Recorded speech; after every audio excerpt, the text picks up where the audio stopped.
what can make you happy no matter what happens? Okay, so short answer from the Holy Quran is it is the remembrance of Allah, that is God, the ancient name for God. Okay, the one God, basically. Even Jesus used that name, the Hebrew version, that hearts can find comfort. So, despite having our physical needs met, Western society is the most depressed it has ever been. This shows what keeps us happy is deeper than that, i.e., physical things.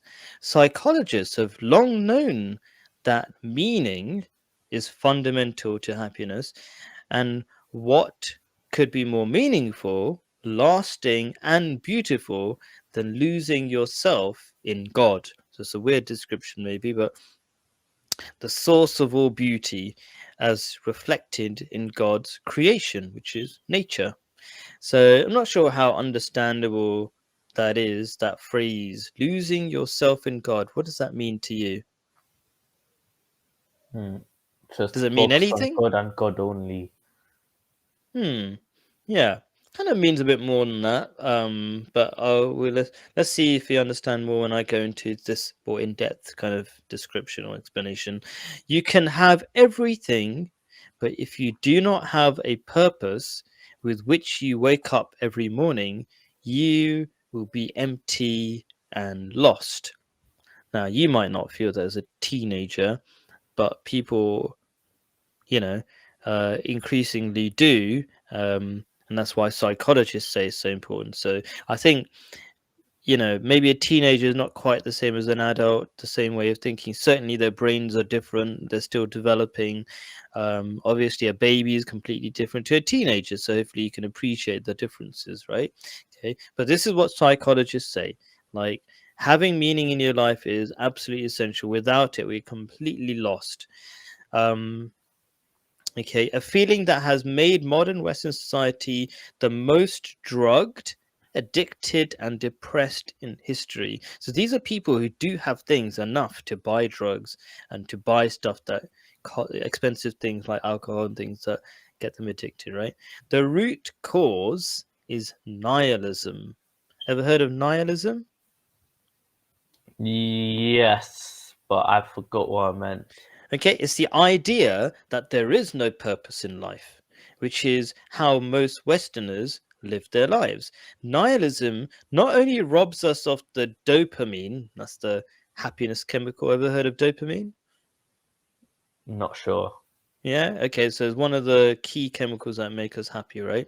Okay, so nihilism not only robs us of the dopamine rush that we are designed to feel when working towards something important and meaningful. So our bodies literally are designed so that when we work towards if we have a plan and we work towards that meaningful plan, we actually get this dopamine thing, right? Dopamine rush, like a fake drug, you might call it, or like a real drug more, because it's real chemicals. I don't know, body chemicals. Anyway, um, so our bodies are designed to work towards plan and meaningful things, and it actually gives us chemical highs by doing that, right? So when you have nihilism, it's like, oh, nothing means anything, so therefore you can't even get that um, the high that you get from dopamine, right?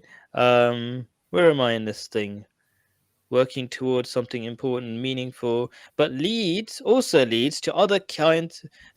So, uh, but also leads to other key needs to collapse. So I think the sentence wasn't great. So basically, besides having no meaning in your life, it collapses so many other things that you need. For example, such as deep connections. What's the point of deep connections if nothing means anything? How can what's the point of talking about deep things? Like nowadays, people go, "What's the meaning of life?" And there's a movie and goes 42, like a joke, right? Okay, people. If you ask your friends what's the meaning of life, wouldn't they think you're a bit weird?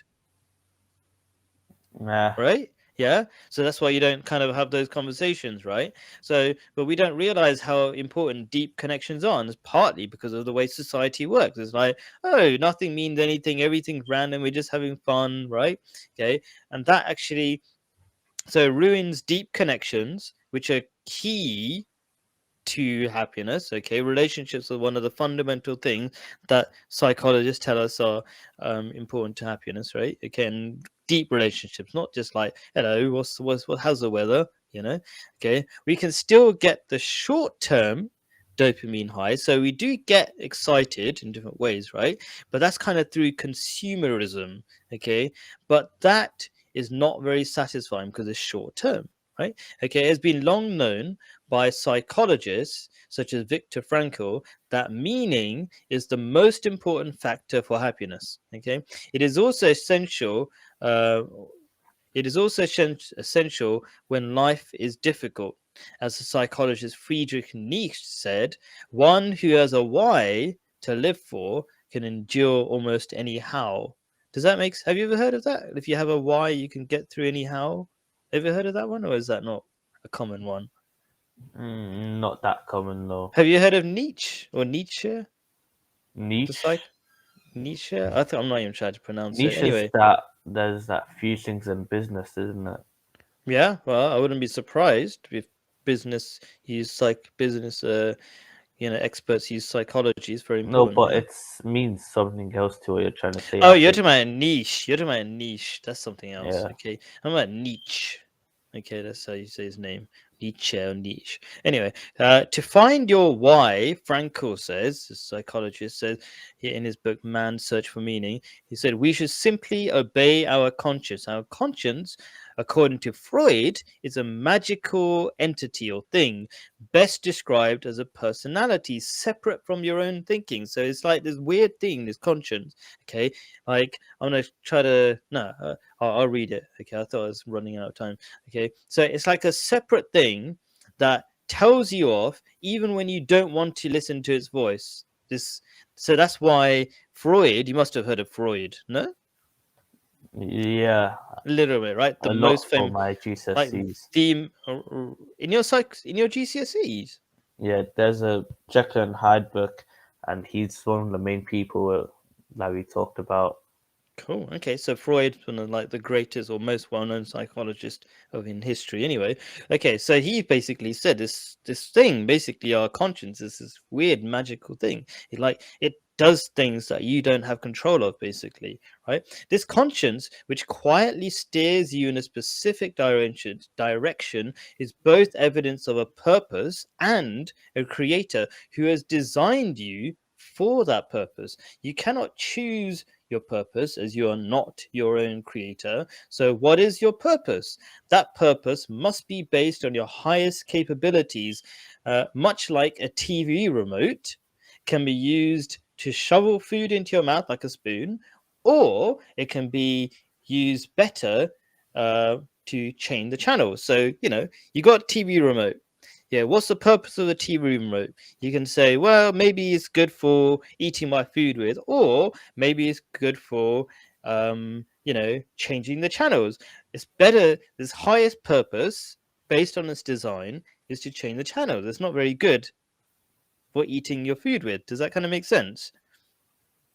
Right, so the Yes. whole point of human beings, how do you work out the purpose of a human being in short, in a few seconds, okay, is to try to find the greatest purpose or based on your design.